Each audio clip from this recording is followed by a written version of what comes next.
Bonjour à toutes et à tous. Vous êtes bien en ligne pour suivre le webinaire sur les adaptations pédagogiques. Nous vous proposons d'attendre encore quelques minutes pour faire venir les derniers participants et nous vous remercions pour votre patience. À tout de suite. Bonjour à toutes et à toutes. Bienvenue dans ce webinaire donc, sur le thème des adaptations pédagogiques pour les personnes en situation de handicap en formation. Je suis donc Séverine André, je travaille pour la Chambre régionale de métiers et de l'artisanat Auvergne-Rhône-Alpes. J'ai en charge notamment l'animation, notre partenariat avec l'AGEFIP. Donc, notre démarche s'inscrit dans le cadre d'un partenariat avec l'AGEFIP pour la compensation du handicap des apprentis dans leur formation. Et nous pensons qu'il y a des transferts qui sont tout à fait possibles à partir de cette pratique pour compléter d'autres situations de formation que vous rencontrez certainement au quotidien dans vos organismes. Et c'est tout le sens de ce webinaire. Je vais céder maintenant la parole. Bonjour à tous, Gaëlle Guéry, je suis chargée d'études à l'AGEFIP Auvergne-Rhône-Alpes. Comme le disait Séverine, ce webinaire a pour objectif de faire du transfert d'expérience, d'échanger des bonnes pratiques, de démystifier aussi la question du handicap et finalement vous aider à développer des réflexes en centre de formation pour un bon accueil des personnes handicapées et du coup un bon accueil de tous. Et je vais laisser la parole à Nadia. Bonjour à tous, Nadia Brochot, chargée d'études à l'AGEFIP en charge de l'aide au surcoût pédagogique. Je suis ravie de vous accueillir pour ce webinaire qui, je l'espère, vous apportera des outils et vous permettra d'accueillir dans de bonnes conditions les personnes en formation, qu'elles soient salariées, demandeurs d'emploi ou en contrat en alternance. Nous vous proposons une vidéo d'environ 30 minutes, puis une pause de 10 minutes, durant laquelle vous allez pouvoir poser vos questions à l'écrit grâce au chat. En haut à droite sur l'écran, il s'agit d'une bulle avec un point d'interrogation. Puis, jusqu'à midi, nous répondrons à vos questions en lien avec cette présentation. Et je vais passer la parole.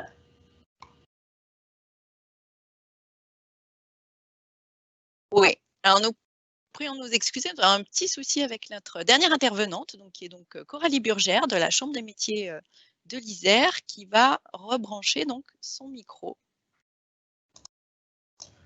Oui, bonjour à tous, je m'excuse, en effet, le micro est branché.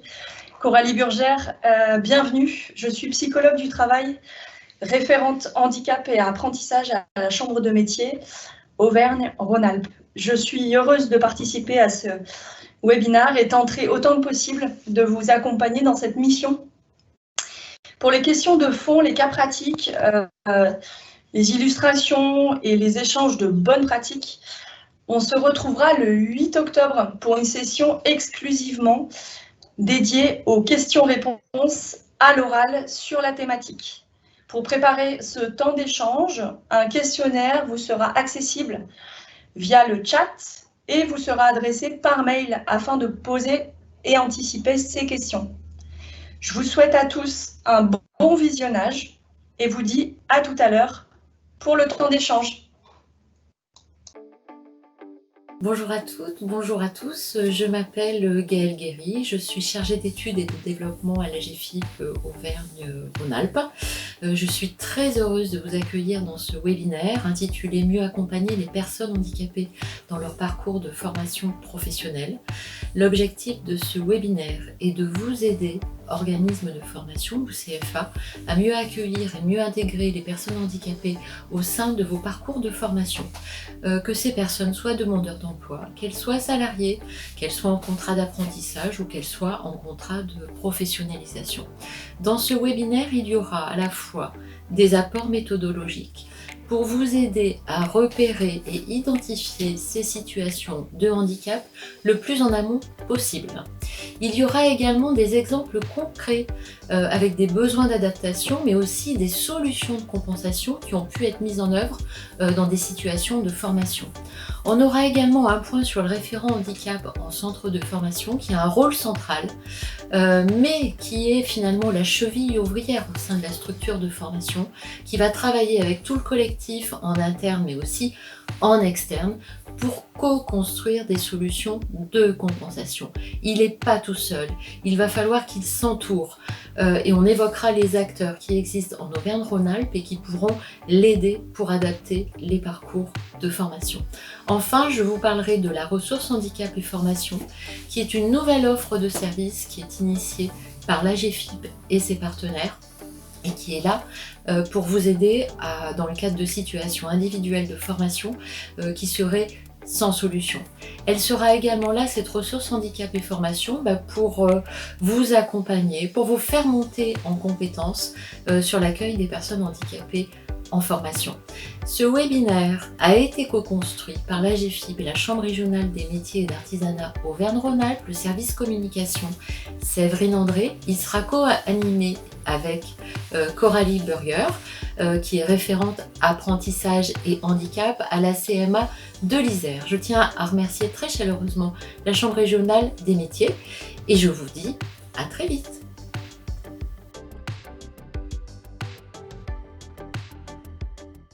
Bonjour à tous, je suis Coralie Burger, je suis psychologue du travail, référente handicap à la Chambre de métiers et de l'artisanat de l'Isère sur le site de Grenoble. Je vais vous présenter ici notre expérience dans le montage des adaptations pédagogiques auprès d'un public d'apprentis en situation de handicap. Nous sommes en effet conventionnés par l'AGEFIP pour accompagner les personnes lors de la signature du contrat d'apprentissage, donc étant en alternance entre des périodes en centre de formation et des périodes en entreprise. Les centres de formation avec lesquels nous travaillons principalement sont les CFA, les MFR et les CFPPA, dans lesquels nous sommes en relation avec les référents handicap H+. L'idée est ici que vous puissiez vous inspirer de cette pratique pour développer ce type d'accompagnement auprès d'un public plus large de demandeurs d'emploi et de salariés et auprès d'organismes de formation de tout type. Notre pratique adaptée aux situations de handicap et aux apprentis se décompose de la manière suivante. Dans un premier temps, on identifie la personne en situation de handicap. De notre côté, on est informé de la signature d'un contrat d'apprentissage par une personne en situation de handicap, par les services apprentissage des chambres consulaires, la chambre de métier bien sûr, la chambre de commerce et la chambre d'agriculture, mais aussi par les centres de formation directement, par les éducateurs ou autres conseillers entourage du bénéficiaire de la formation. On organise à la suite de ça un rendez-vous avec la personne dans lequel nous pouvons proposer, selon le profil du futur apprenti, un bilan de positionnement qui permet d'évaluer le niveau de la personne. Alors le niveau scolaire dans un premier temps, mais aussi la capacité de raisonnement logique, la capacité de compréhension des consignes, orales ou verbales, et la capacité de mémorisation, qu'elle soit visuelle ou verbale. Ces données-là nous permettent de construire l'adaptation pédagogique, et je dirais même plus de co-construire cette adaptation pédagogique sur laquelle nous allons élaborer, proposer des aménagements et des propositions d'accompagnement. La co-construction de l'adaptation pédagogique se fait bien sûr en échange avec l'organisme de formation, avec l'apprenti, avec sa famille, son entourage et nous-mêmes. Au vu de ce qu'on aura co-construit ensemble en termes d'aménagement pédagogique qui pourra faciliter le suivi de sa formation, nous allons rechercher des prestataires qui vont permettre d'accompagner la personne. Des prestataires, par exemple, en soutien scolaire, si on pense que le soutien scolaire est un accompagnement qui pourra soutenir la personne à la validation du diplôme, mais aussi d'autres types d'accompagnement, on le verra par la suite, d'autres types d'accompagnement sur, par exemple, la remédiation cognitive et des ateliers d'organisation et d'aide à l'organisation. Nous recherchons des intervenants pour intervenir sur ces aspects-là. Et ensuite, nous allons leur demander, en fait, après avoir présenté les besoins de la personne, un devis qui permet d'élaborer une approche avec un rythme, avec un nombre d'heures et avec un montant. Une fois ces informations-là, on se met en relation, en fait, avec les intervenants et l'apprenti pour que eux puissent s'organiser pour mettre en place au niveau des dates et des horaires, l'accompagnement prévu. Nous sommes en charge ensuite de rédiger l'adaptation pédagogique. Donc c'est vraiment le document rédactionnel sur lequel on explique un peu les difficultés et puis les besoins, auxquels nous joignons le devis, le programme, l'attestation de formation. Pour nous, on utilise le contrat d'apprentissage. Et la notification de la MDA, donc soit une RQTH, soit une demande de RQTH ou autre document qui sera validé par la GFIP, qui permet de justifier du caractère de la situation de handicap de la personne. On fait signer cette adaptation pédagogique par l'organisme de formation, par l'apprenant, et on le valide pour l'envoyer à la GFIP pour cette demande de financement. Il est important, ici, de bien identifier la personne. L'identification de l'apprenant en situation de handicap est ici cruciale afin de pouvoir mettre en place une adaptation pédagogique dans les temps, de préférence en amont de la formation, pour que dès le début de la formation, l'aménagement soit mis en place. Identifier un référent H+ dans l'organisme de formation, c'est permettre à l'entourage de l'apprenant, Cap Emploi, Pôle Emploi, mais aussi le personnel de santé qui accompagne la personne, d'être identifié rapidement. C'est aussi permettre à l'apprenant lui-même de savoir qui contacter.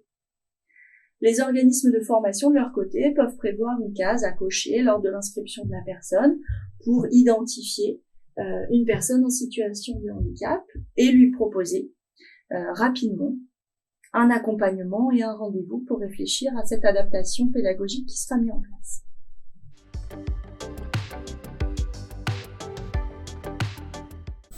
Une fois qu'on a identifié la personne qui a des besoins de formation, il faudra s'informer lors du rendez-vous, lors de l'échange, des difficultés que rencontre la personne et des éventuelles restrictions médicales. La personne se connaît mieux que quiconque. Il sera intéressant de la questionner sur ce qu'elle pense avoir besoin lors de la formation qu'elle va suivre.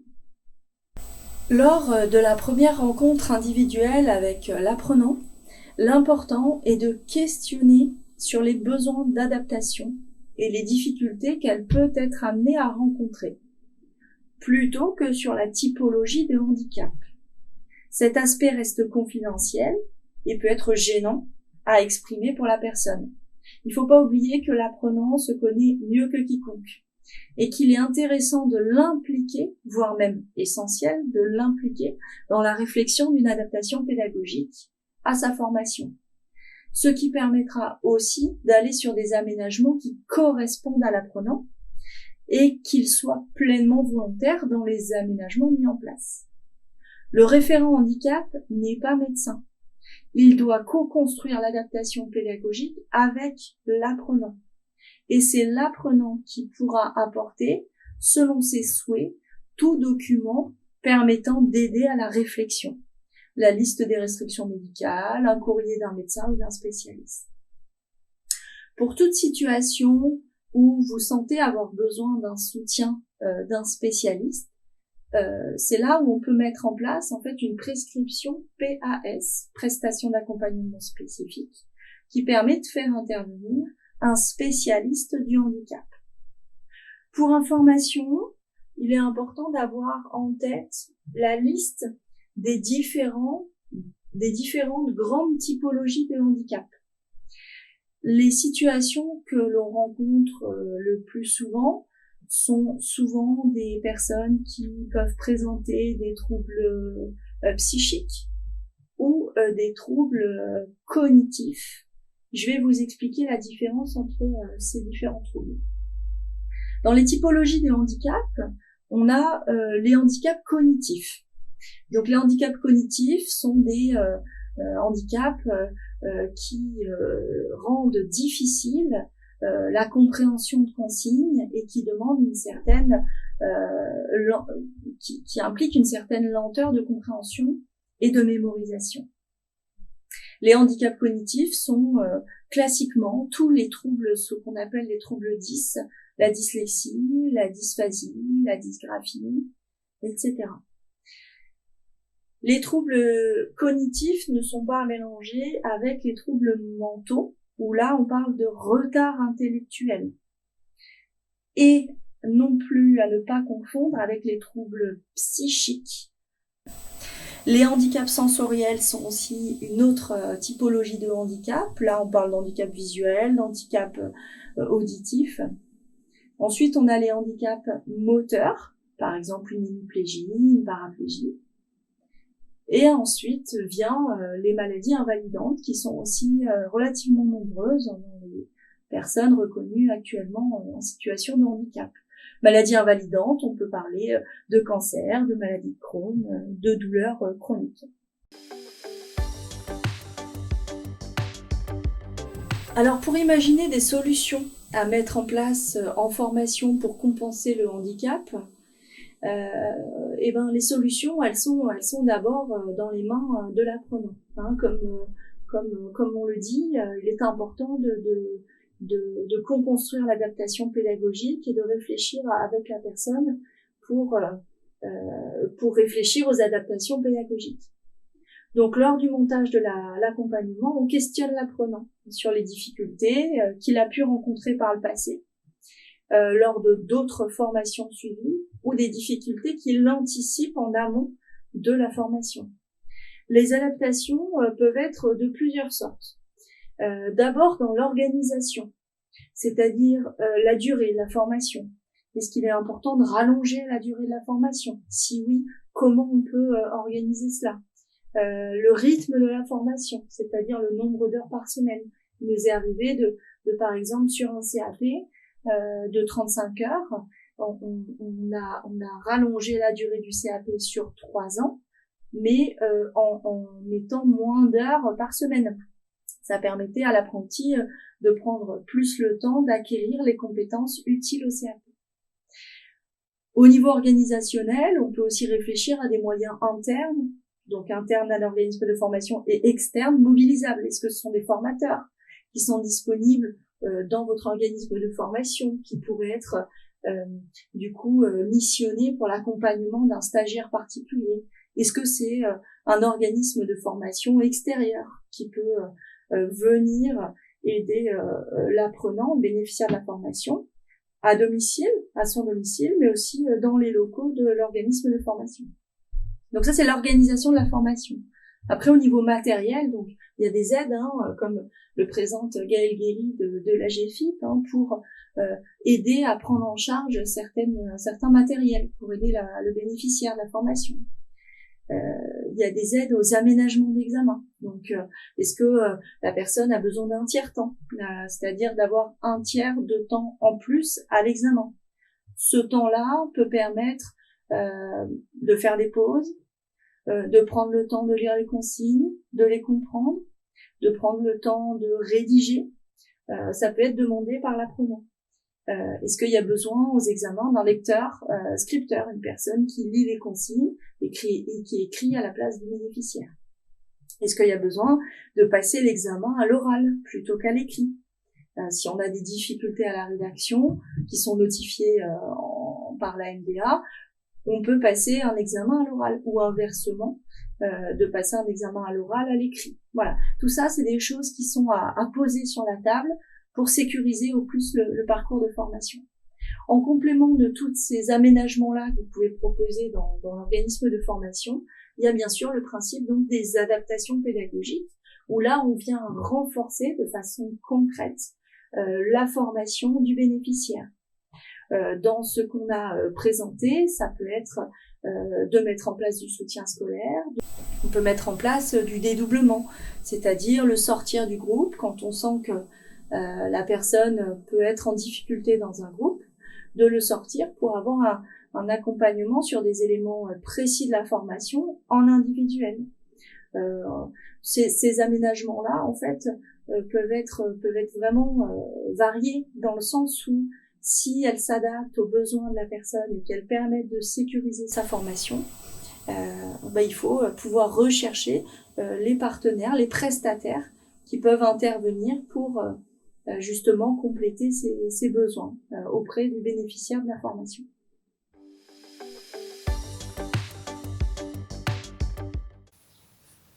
L'AGFIP a pour mission de favoriser l'insertion et le maintien dans l'emploi en milieu ordinaire de travail dans le secteur privé. À ce titre, il y a toute une offre de services composée d'aides et de prestations qui est destinée à favoriser cette insertion et le maintien dans l'emploi. La philosophie globale d'intervention de l'AGFIP est de venir en compensation du handicap et en complément du droit commun. L'idée générale, c'est bien de sécuriser les parcours et de venir aider, accompagner financièrement sur des aspects qui sont liés au surcoût, liés au handicap, en lien avec une situation de formation ou un emploi. Donc je vous propose qu'on voit tout d'abord ce qu'on appelle les prestations d'appui spécifiques. C'est de l'expertise qui peut être mobilisée sur différents types de handicap. On peut mobiliser de l'expertise sur la déficience auditive, sur de la déficience visuelle, sur la déficience mentale, également psychique et aussi sur les troubles cognitifs. Cette expertise, elle est directement mobilisée par des prescripteurs identifiés qui sont Cap Emploi, Pôle Emploi, les missions locales, les référents des centres d'aide à la décision des chambres de métiers et d'artisanat, également le centre de formation d'apprentis spécialisés et les employeurs sous certaines conditions. Quand on n'a pas ces référents dans une action de formation, que ces acteurs ne sont pas présents, c'est la ressource handicap et formation qui pourra mobiliser cette expertise qui est nécessaire pour sécuriser le parcours de formation, par exemple, d'une personne qui a un trouble autistique Asperger. Pour vous donner des illustrations sur le type d'expertise finalement qui concrètement va être mise en œuvre en fonction de la situation. Chaque situation va être bien sûr singulière et particulière.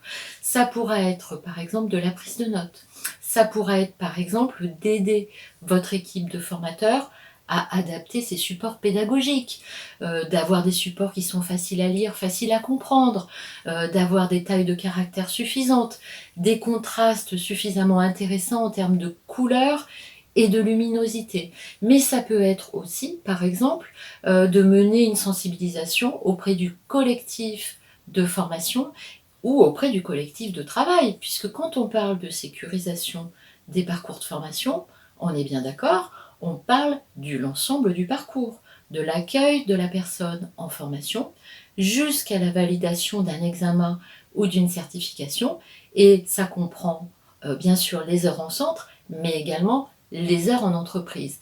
Et dans certains cas, la personne sera favorable pour qu'on puisse sensibiliser les formateurs, mais aussi ses collègues de travail et son manager à sa situation de handicap et aux points d'attention qu'il faut avoir. Donc voilà ce que c'est que les prestations d'appui spécifiques, celles qui peuvent être mobilisées sur la région Auvergne-Rhône-Alpes, avec un prescripteur ou pas, et s'il n'y a pas de prescripteur identifié, c'est la ressource handicap et formation qui mobilisera, et ça permettra de sécuriser le parcours de formation. À titre d'illustration, on travaille en Auvergne-Rhône-Alpes avec par exemple la FIDEV ou le CRDV sur la déficience visuelle, avec l'URAPEDA sur la déficience auditive, également avec l'ADAPT, le CRESP, la Fondation INFA, les Greta, voilà, pour couvrir l'ensemble de ces déficiences. Un autre sujet que je voulais aborder avec vous, c'est l'aide au surcoût pédagogique, qui peut être très utile et qu'on trouve dans notre boîte à outils et qui n'est pas forcément très bien connue, en particulier pour les demandeurs d'emploi et les salariés qui seraient en formation. Cette aide au surcoût pédagogique, elle est là pour venir compléter les obligations de l'organisme de formation. Les structures de formation ont des obligations en matière d'accessibilité et de compensation en formation.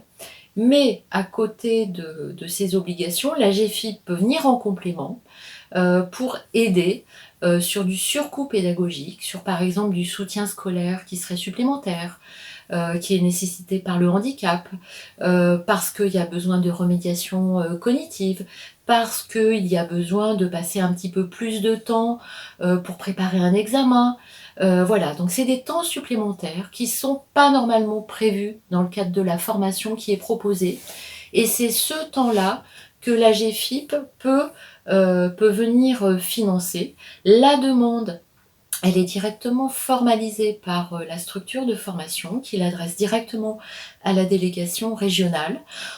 Il sera peut-être judicieux de mobiliser les expertises que j'évoquais tout à l'heure pour savoir précisément les surcoûts qui sont engagés et pour avoir, parce que vous n'êtes pas forcément des experts du handicap, donc ça peut être intéressant de les interroger, de manière à formaliser une demande auprès de la délégation régionale.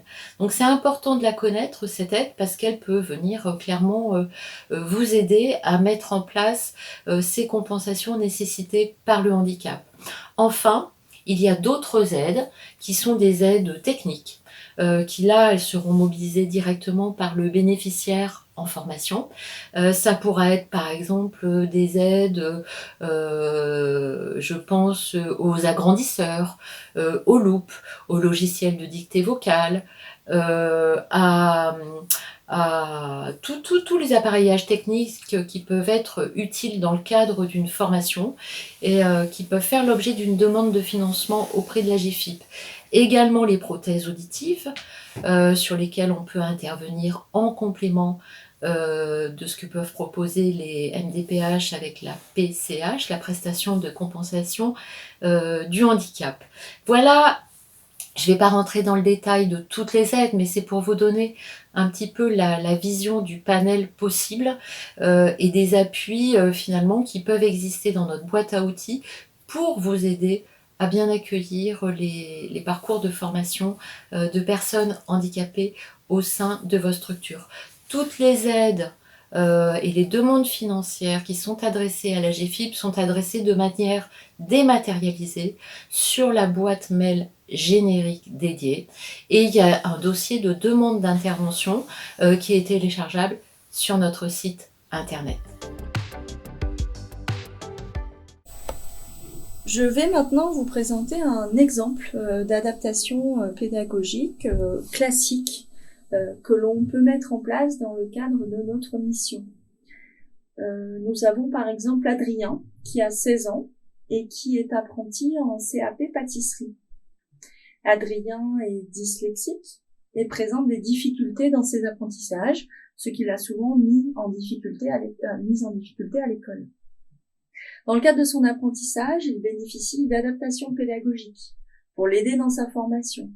Son CAP dure 2 ans, dès la première année, et après 1 mois, 2 mois de formation, nous avons pu faire le point sur les difficultés qu'il a rencontrées et les besoins qu'il peut avoir.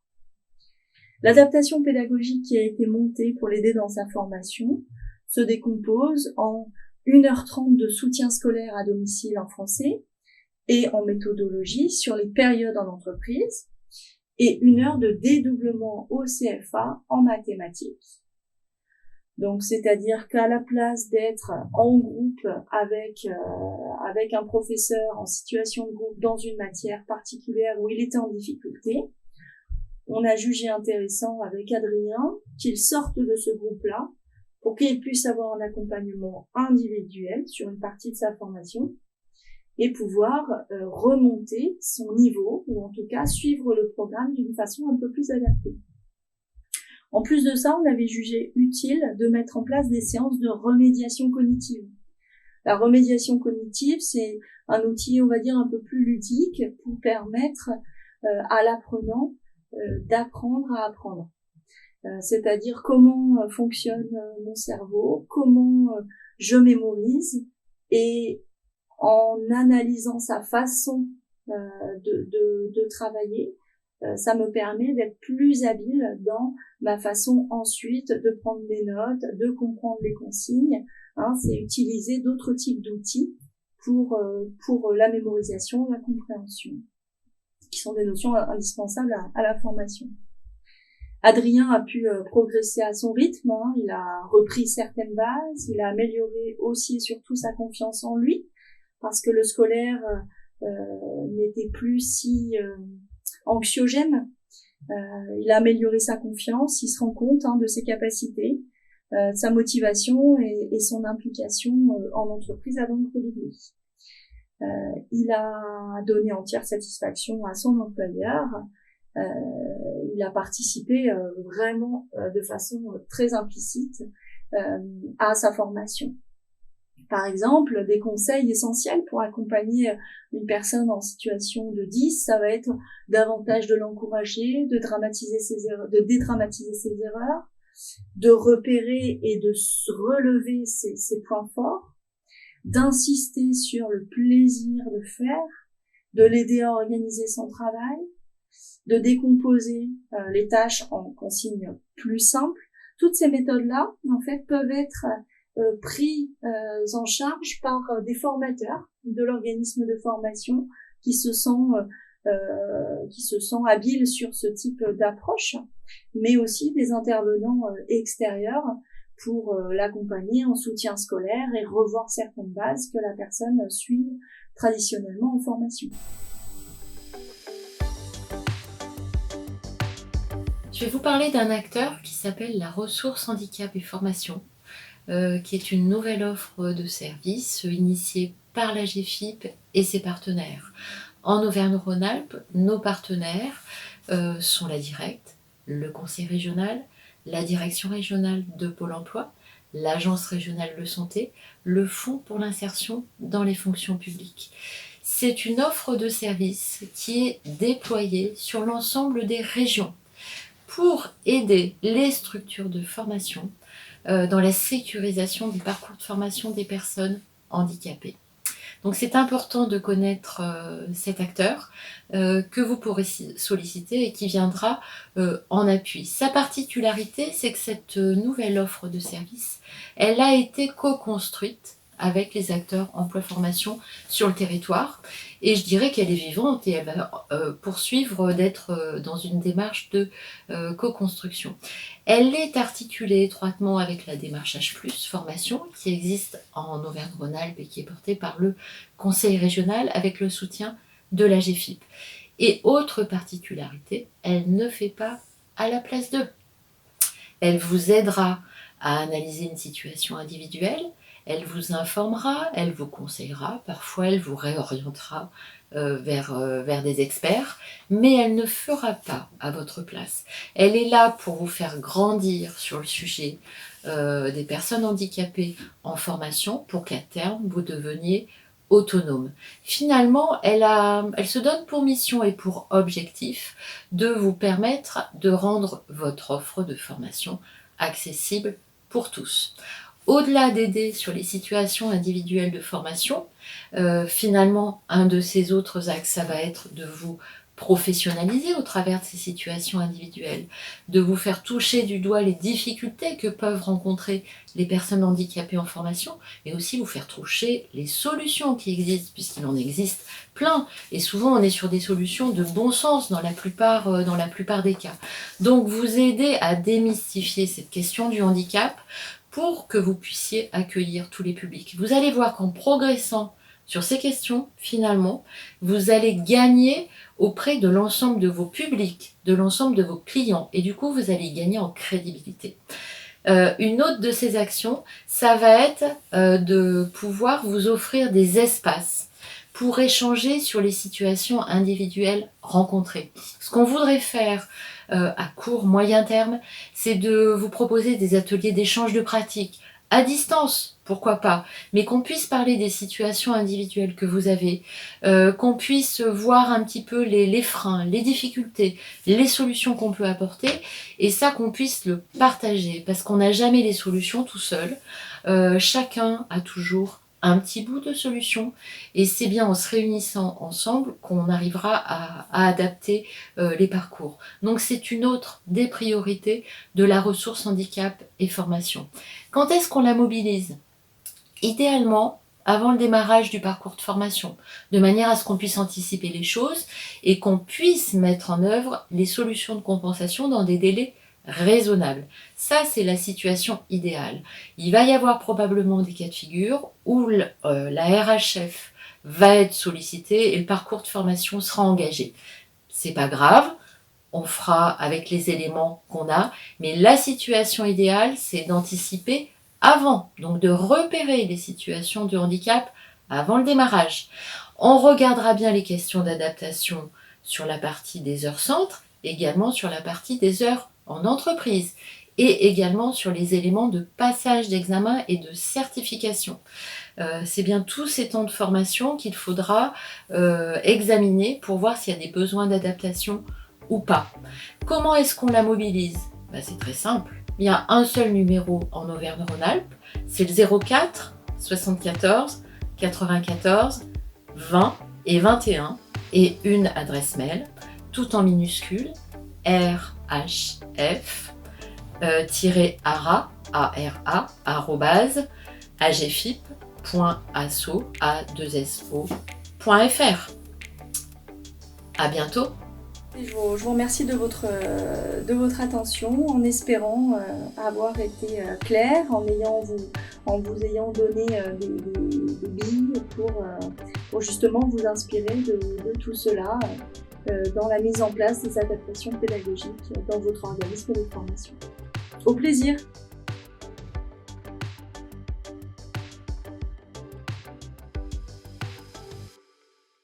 Nous voilà donc revenus aux échanges en direct suite à cette vidéo. Nous avons un petit patinage dans la vidéo, mais c'est pas grave, on reprendra tout ça au travers des questions-réponses à l'instant.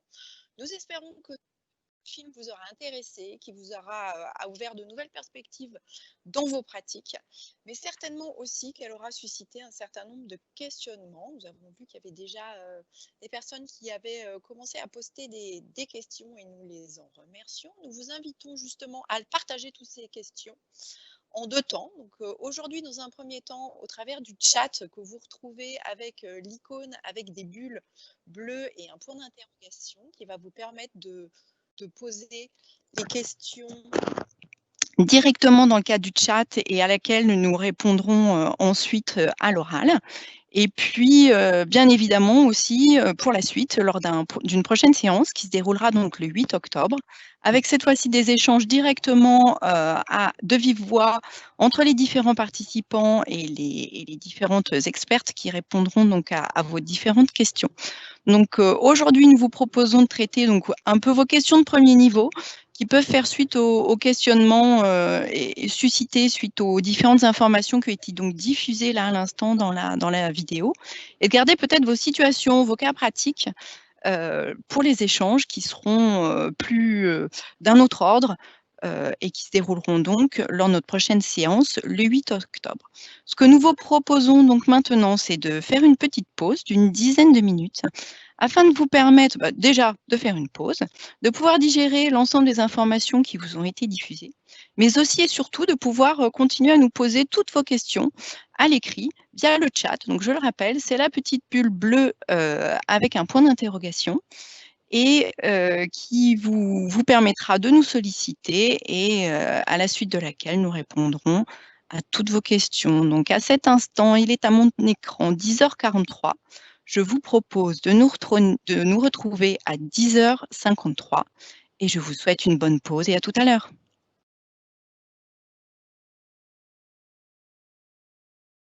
Voilà, il est l'heure. Nous arrivons donc au terme de cette pause. Nous vous proposons donc maintenant de répondre à vos questions qui sont nombreuses et nous vous en remercions. On se donne jusqu'à midi au plus tard pour le faire, ce qui nous fait à peu près une heure d'échange et pour répondre à vos différentes questions. Peut-être un petit préalable dans le cadre duquel il nous a été demandé si différents supports écrits allaient être transmis, si les replays allaient être disponibles. Donc oui, effectivement, à l'issue de cette séance, vous recevrez un mail avec différents liens pour accéder au replay de ce webinaire, pour accéder à différentes ressources, des coordonnées de référents, à différents supports pour vous donner un peu des trucs et astuces par rapport à différentes typologies de handicap et vous accompagner dans la mise en œuvre de solutions auprès des stagiaires concernés. Vous recevrez aussi, puisque j'y suis, je vous dis tout, vous allez aussi avoir un questionnaire de satisfaction. Remplissez-le bien, ça nous permet, nous aussi, c'est une première et ça nous permet aussi ensuite d'adapter les réponses et puis d'être le plus possible à l'écoute de vos différents besoins. Et voilà, donc vous recevrez effectivement tous ces supports. Il y aura des supports écrits, il y aura le replay sur l'ensemble de ces différents éléments. Je vous propose ensuite de décliner les différentes questions. Donc nous avons une personne effectivement qui nous interpellait sur le fait alors, j'ai perdu mes questions. Pouvez-vous nous communiquer un annuaire des acteurs du handicap? Donc, oui, dans ce cadre-là, je vais céder la parole du coup à Gaëlle. Oui, bonjour.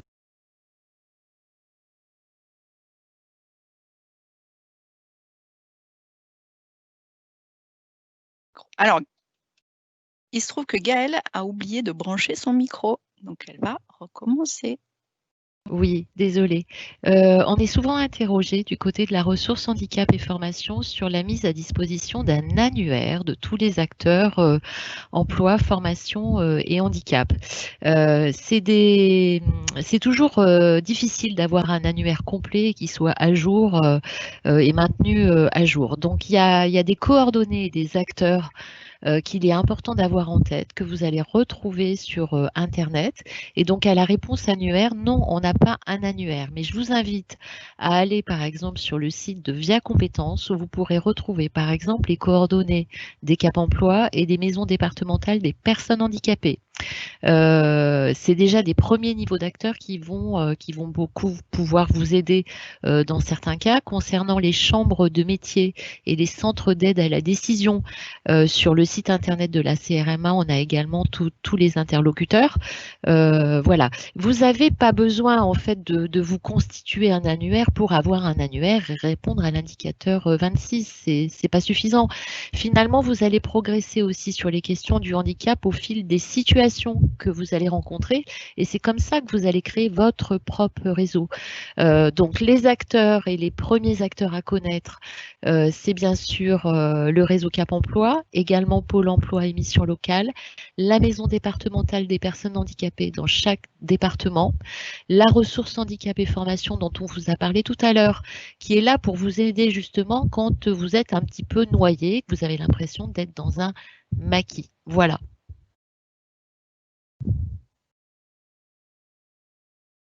Merci Gaëlle pour cette réponse. Nous avions ensuite une intervention sur les guides d'entretien pour pouvoir mener l'entretien avec l'apprenant et on nous demande si on a des questionnaires types. Donc dans ce cadre-là, ce serait peut-être Coralie qui pourrait apporter des éléments d'information. Oui, alors c'est une question intéressante. C'est vrai que ça permet un peu de structurer les personnes qui sont en charge de l'accompagnement des personnes en situation de handicap. On n'a pas de questionnaire type étant donné que c'est notre métier en fait de recevoir et de questionner les personnes. Par contre, ça peut être un document qui serait intéressant à créer. Je le dis aussi auprès de vous tous, et peut-être on en rediscutera avec Gaëlle Guéry de l'AGFIP ou Nadia Brochot, ça peut être un document qui peut être intéressant à créer pour sécuriser un peu les rencontres. Après, l'idée vraiment quand vous recevez une personne qui se trouve en situation de handicap, il y a 2 règles. C'est pas forcément de poser la question sur le type de handicap, encore une fois. C'est stigmatisant et surtout, ça en dit pas tant que ça. Parce qu'un type de handicap, une typologie peut vraiment s'apparenter de façon différente selon les personnes qui vivent ce handicap. Donc, c'est pas une information qui est intéressante. Donc, première chose, ne pas forcément poser la question sur la typologie de handicap.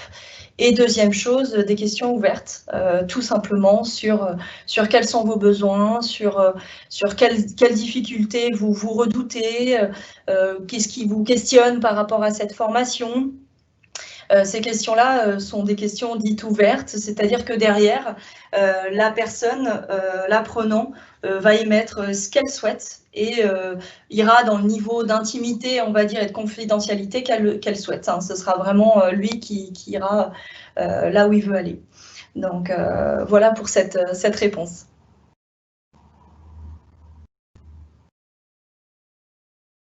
Séverine, on t'entend. Merci Coralie pour cette intervention. Nous avons ensuite une question un petit peu plus technique sur les PAS qui ont été évoquées dans le cadre de la vidéo, les prestations d'appui spécifiques, et où on nous interpelle en nous disant qu'il semble que les PAS sur Clermont soient en cours d'appel d'offres. Je n'arrive pas à les solliciter. Pouvez-vous m'aiguiller?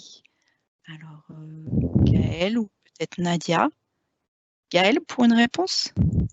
Je ne connais pas la situation en particulier. J'invite à la personne qui a posé cette question à nous écrire sur le mail de la ressource handicap et formation RHF ARA pour qu'on puisse l'aider à solutionner cette difficulté. Merci.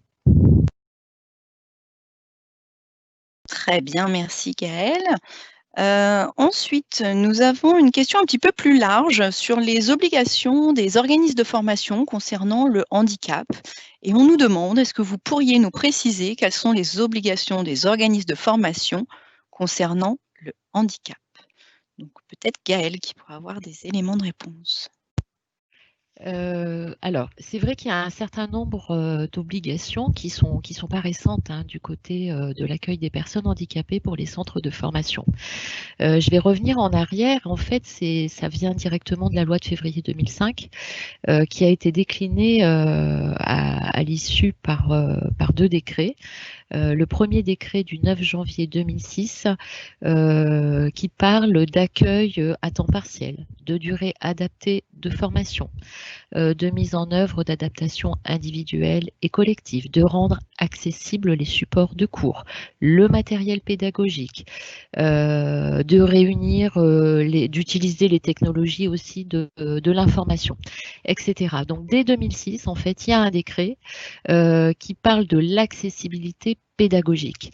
Et tout de suite après, en mai 2006, on a un autre décret qui là fait plutôt référence à l'accessibilité du cadre bâti. Et souvent, quand on parle d'accessibilité, d'ailleurs, ce que j'observe, c'est qu'on pense souvent au dur, au bâtiment, au cadre bâti, mais souvent que l'accessibilité pédagogique, elle est encore pas toujours prise en compte.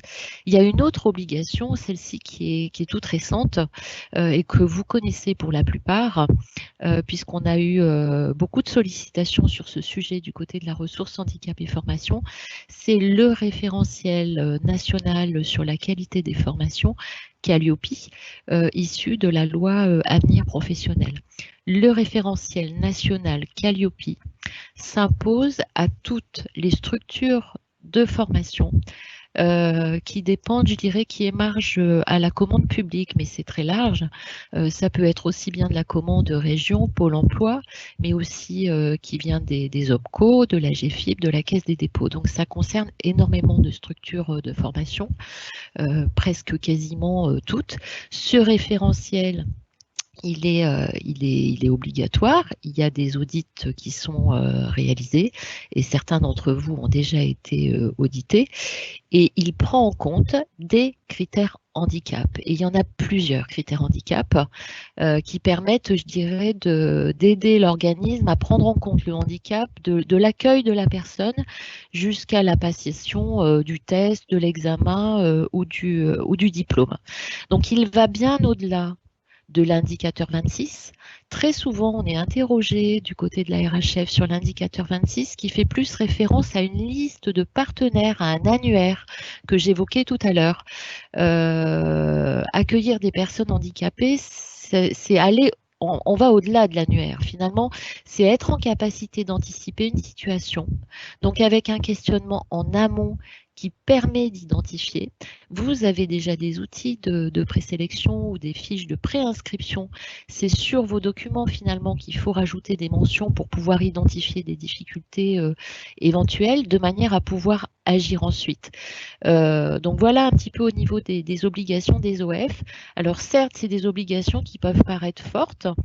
Certains d'entre vous ont des actions de formation qui peuvent être de très courte durée, sur 1 ou 2 jours. Parfois, vous vous demandez comment anticiper, comment pouvoir adapter sur des durées aussi courtes. L'idée, quelque part, c'est de vous professionnaliser un petit peu sur le sujet. Il y a quand même des outils en Auvergne-Rhône-Alpes qu'on développe pour que vous puissiez grandir en compétences là-dessus, pour que vous puissiez devenir autonome, mais on est là aussi pour vous accompagner sur les situations. Donc voilà pour répondre sur les questions de réglementation. J'espère avoir répondu. Très bien, merci Gaëlle. Nous avions une autre question sur les adaptations et sur le fait de pouvoir les travailler en amont de l'arrivée des stagiaires. Donc, on avait une question qui était: est-ce que les aides peuvent concerner les adaptations en amont, concernant l'accessibilité des documents, par exemple en prévoyant l'adaptation de modules interactifs pour une meilleure accessibilité aux personnes malvoyantes? Donc, dans ce cadre-là, est-ce que sur l'adaptation des supports un peu en amont de l'ensemble de l'adaptation pédagogique, l'une d'entre vous, Coralie, du coup, va nous apporter quelques éléments de réponse? Oui, cette question, donc on a pu la lire. Là, c'est une situation particulière. En tout cas, c'est dans un handicap auditif, d'après ce que j'ai pu lire. Là, pour le coup, alors ça vaut le coup de faire en fait intervenir un prestataire externe spécialisé dans le handicap auditif. Quand on sait qu'on va recevoir une personne en formation qui est malentendante, bien sûr qu'on peut adapter en amont de la formation les supports pour préparer l'accueil de cette personne-là.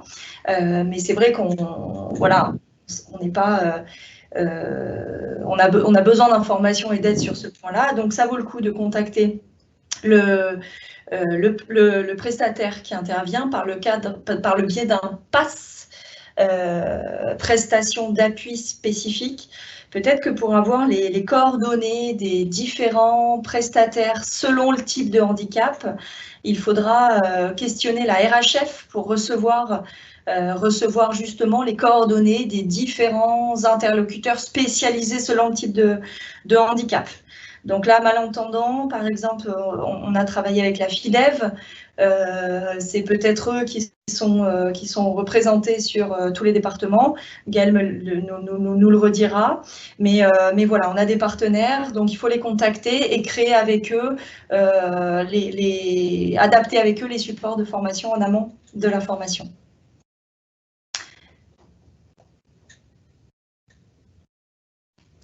Très bien, merci Coralie. Donc, et effectivement, la réponse dans ce cadre-là, c'est de dire de pouvoir effectivement l'anticiper au maximum, de pouvoir, le cas échéant, se retourner vers des expertises.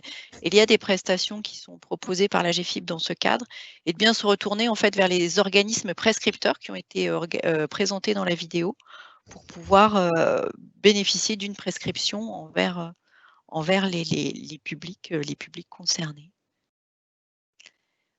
Ensuite, question suivante. comment sensibiliser? Donc, on a une question plutôt sur le repérage des publics et des stagiaires concernés.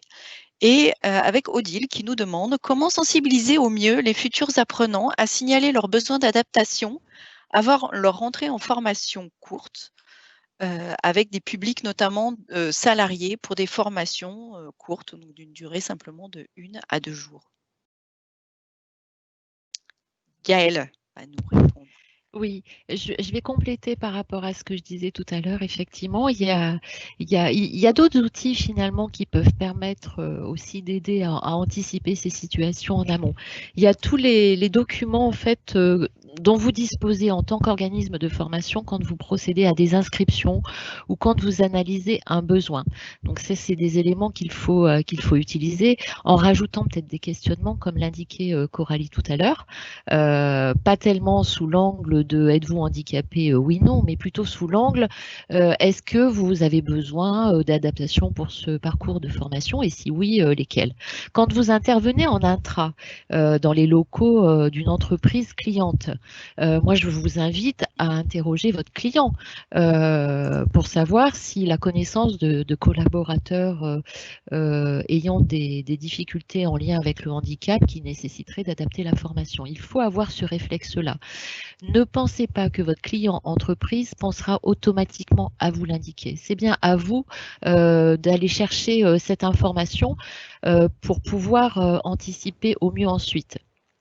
Je pense à une autre chose qui peut être utile finalement parce que quelque part, la question c'est aussi comment inciter la personne à dire les choses ou à exprimer des difficultés parce que c'est vrai qu'on est sur des sujets malgré tout qui peuvent rester encore un peu tabous.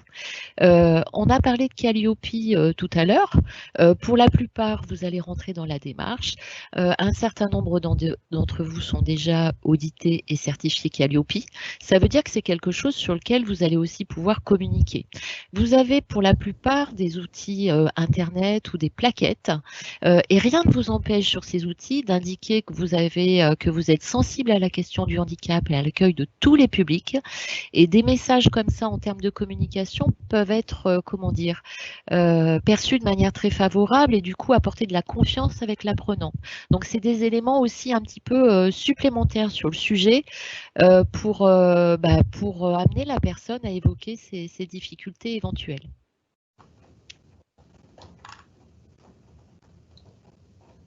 Très bien, merci Gaëlle sur ces éléments de réponse. Nous avons ensuite plusieurs interventions pour interpeller effectivement sur la multiplicité des acteurs qui existent autour de la thématique du handicap.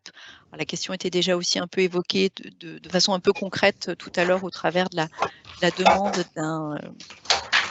d'un annuaire.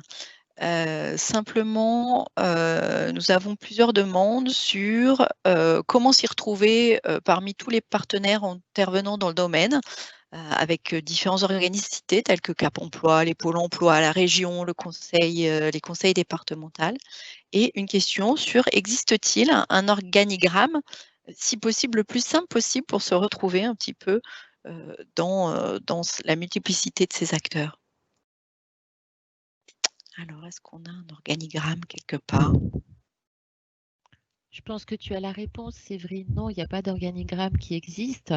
Ça sera peut-être des choses finalement à co-construire ensemble sur des prochaines séquences. Moi, je note qu'il y a un besoin et qu'il faut faire un schéma.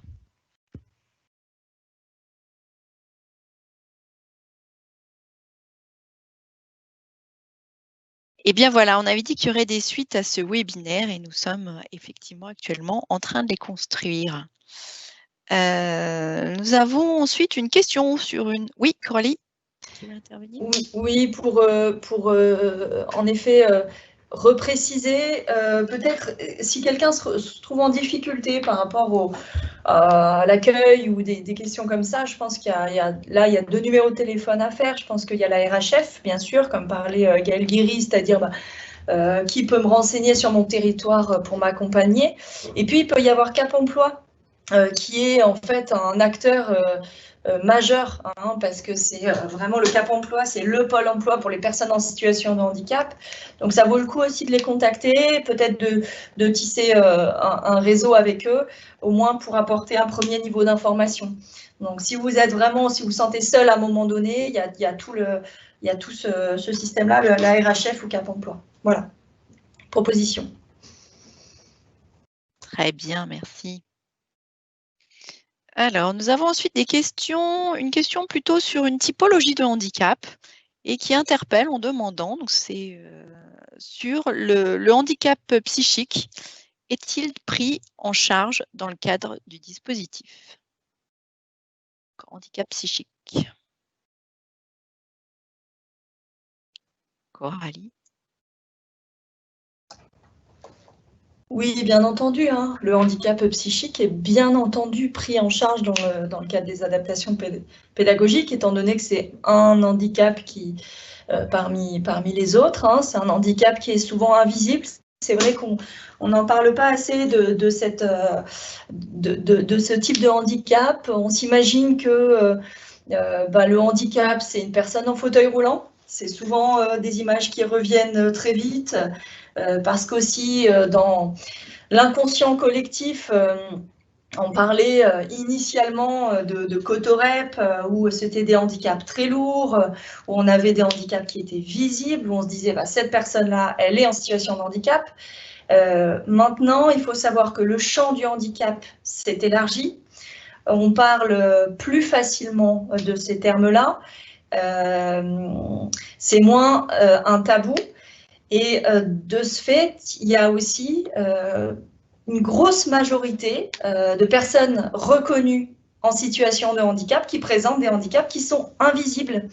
On parlait par exemple des maladies invalidantes, on parlait du handicap cognitif, on parlait des handicaps psychiques.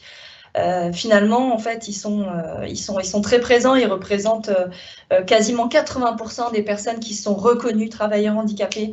Donc, c'est important de se souvenir de cet aspect-là. La plupart des personnes en situation de handicap, on ne le voit pas.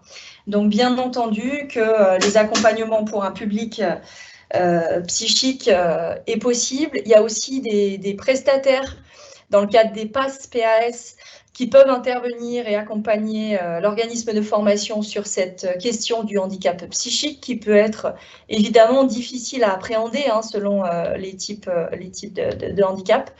Donc, ça vaut le coup de discuter de cela et de voir en termes d'aménagement. Alors, ce sera plus forcément un aménagement qui sera, on va dire, scolaire ou pédagogique, mais peut-être plus une sécurisation à apporter.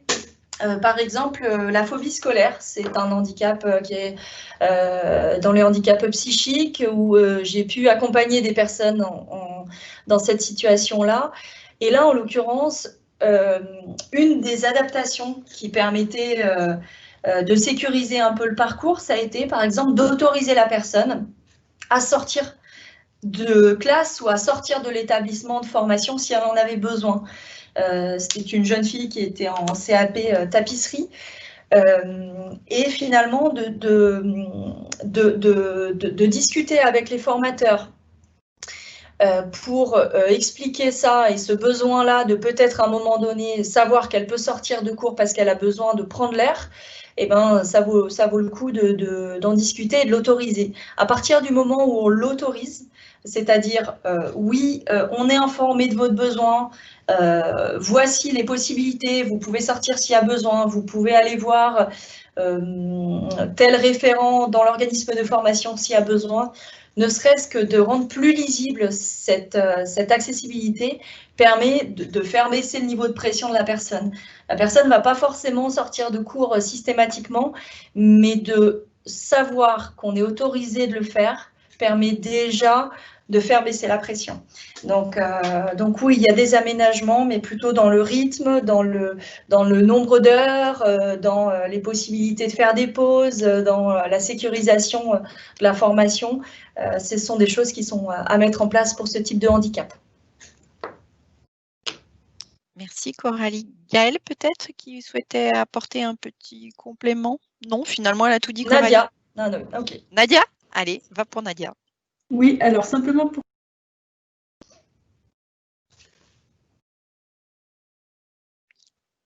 Alors, Nadia a oublié. Ah, mon micro était coupé, je m'en excuse. Donc, j'allais dire, pour compléter le propos de Coralie, en effet, 80% des handicaps sont invisibles. C'est un chiffre qu'il faut avoir en tête. Et seconde chose, on travaille pas sur la typologie de handicap, que vous ayez un handicap psychique, moteur ou autre, ça n'est pas le sujet. Ce qui est le sujet, c'est quelles sont vos contraintes et de quoi vous avez besoin par rapport à ces contraintes. Et à partir de là, on met en place le plan d'adaptation pédagogique. Très bien, merci Nadia pour ces compléments d'information. Ensuite, nous avons une question aussi sur les limites un peu du handicap, parce que voilà, on a parlé de différentes typologies de handicap, mais jusqu'où va-t-il ou pas le handicap, et avec une question autour aussi de l'illettrisme. Et on a Claire qui nous demande, un stagiaire en situation d'illettrisme est-il en situation de handicap et peut-il bénéficier d'aides spécifiques? Alors, mesdames, sur la question entre handicap psychique et illettrisme. Nadia. Ouais, pour évoquer ce sujet que j'ai évoqué il n'y a pas très longtemps avec un organisme de formation, il ne faut pas confondre ce qu'aurait besoin tout type de personnes sans handicap, parce que l'illettrisme, voilà, ça peut impacter n'importe qui, et des besoins nécessités par un handicap déclaré, par une personne handicapée. Là, quand on parle d'illettrisme, pour moi, on fait référence aux réponses que peut apporter le droit commun. Et je pense que la personne doit se tourner vers son référent de parcours pour trouver une réponse qui soit adaptée. Très bien. Donc effectivement, l'illettrisme ne relève pas directement forcément du handicap, même si on peut être effectivement en situation de handicap et illettré. Nous avons ensuite une question, une question différente et intéressante aussi. On s'était dit qu'on aurait bien aimé celle-là et on est vraiment ravis qu'on nous la pose, où on nous demande, existe-t-il des formations de référents handicap, parce que cela m'intéresse. Gaëlle, peut-être. Allez. Il y a de la professionnalisation, oui, qui existe en Auvergne-Rhône-Alpes. Alors, il y a différents canaux finalement qui vont pouvoir vous être proposés, et celui qu'on est en train d'expérimenter ensemble ce matin, c'en est déjà un finalement, et on espère les développer dans les prochains mois.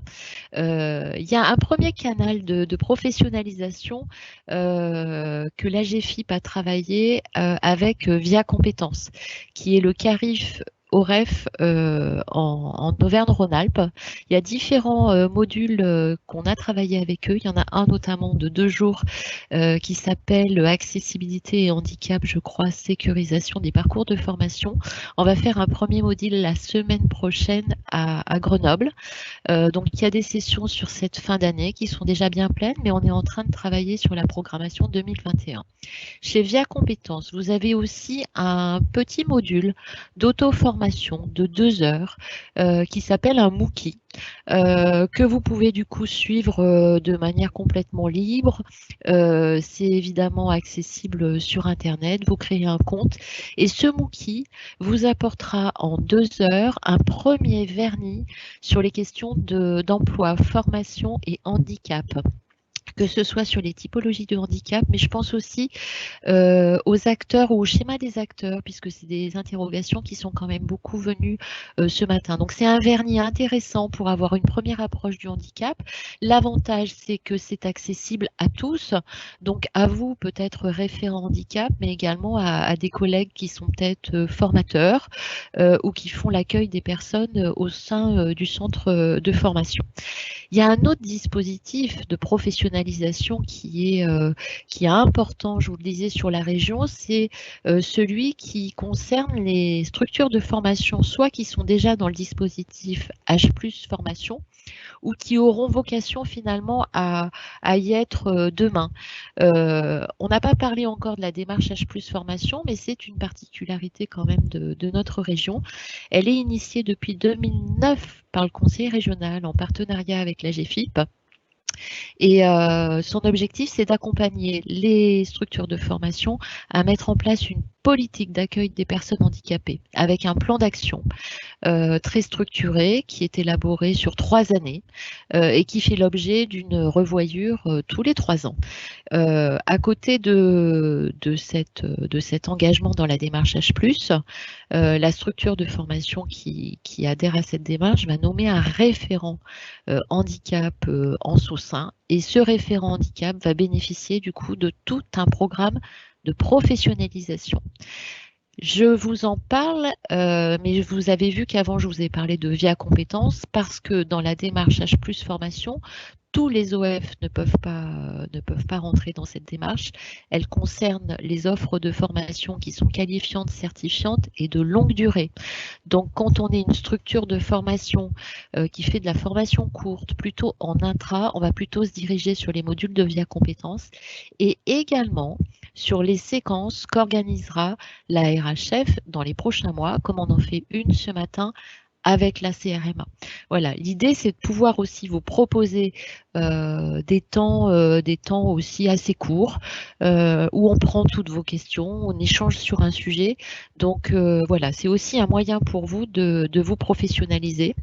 Je pense à d'autres outils, excusez-moi si je suis un petit peu longue.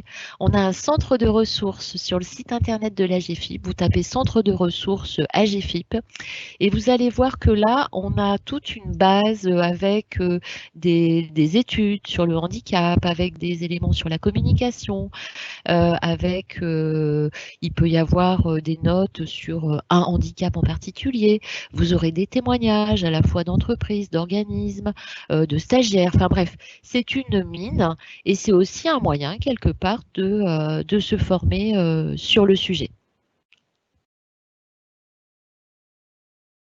Très bien, donc effectivement, on n'est pas sans ressources sur le sujet. Il y a différentes structures qui sont susceptibles d'intervenir. Donc, on a bien noté Via Compétences, Alter Égal, et puis toutes les ressources qu'on retrouve effectivement via l'AGEFIP dans ce cadre-là. Merci Gaëlle. Nous avons une question ensuite sur une interpellation en se disant, ben voilà, vous nous avez présenté ce qui se passe à la Chambre de métier. Est-ce qu'on retrouve la même chose auprès des autres consulaires? Nadia, peut-être? Oui. Donc, en Auvergne-Rhône-Alpes, on conventionne avec les chambres consulaires de manière générale, que ce soit la Chambre de commerce et d'industrie, la Chambre d'agriculture, la Chambre des métiers, et également avec le CFAS, qui met en place des adaptations sur certains CFA qui entrent dans son champ d'action. La mise en place des plans d'adaptation pédagogique est mise en place uniquement par la Chambre des métiers et de l'artisanat, parce qu'ils ont la compétence en termes d'expérience. Comme vous l'a dit tout à l'heure Coralie Burgère, elle est psychologue, donc ce sont des compétences nécessaires pour la mise en place du plan d'adaptation et qui peuvent être un plus. Sachant que au niveau de l'organisation, pour vous, c'est transparent, c'est-à-dire que quand on a une personne qui est en apprentissage, que ce soit avec la chambre de commerce ou la chambre d'agriculture, les consulaires se parlent et la personne est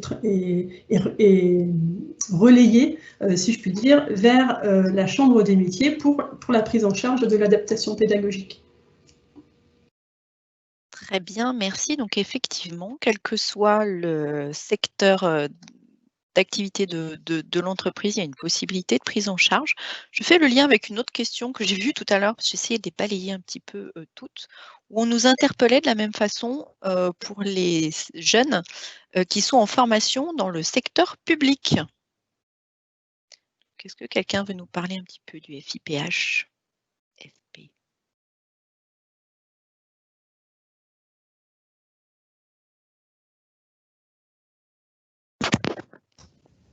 Oui, voilà, juste une petite note dans le cadre des contrats qui sont dans le secteur public.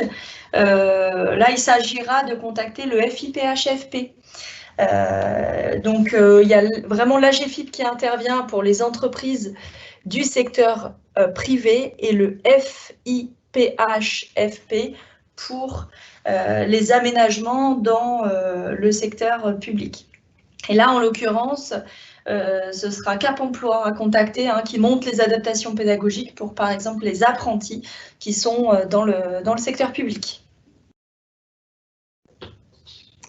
Très bien. Pour compléter, pardon, est-ce que je peux intervenir? Je t'en prie.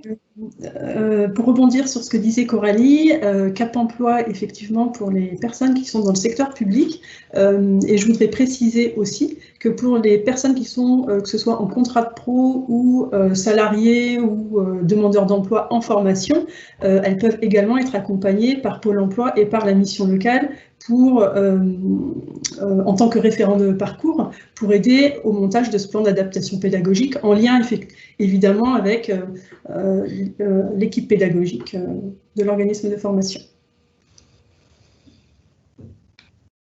Merci.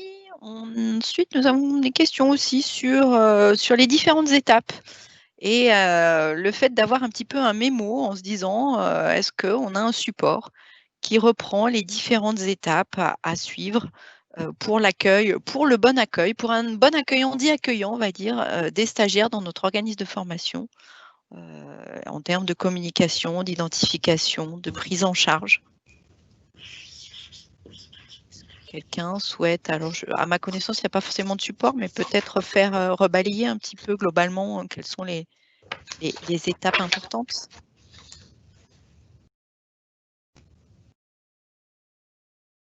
Non, personne veut reprendre. Je le fais moi alors. On peut peut-être faire le lien aussi avec toute la démarche H+, qui justement reprend les différentes étapes importantes pour justement ne pas louper, laisser passer des stagiaires à travers les mailles du filet.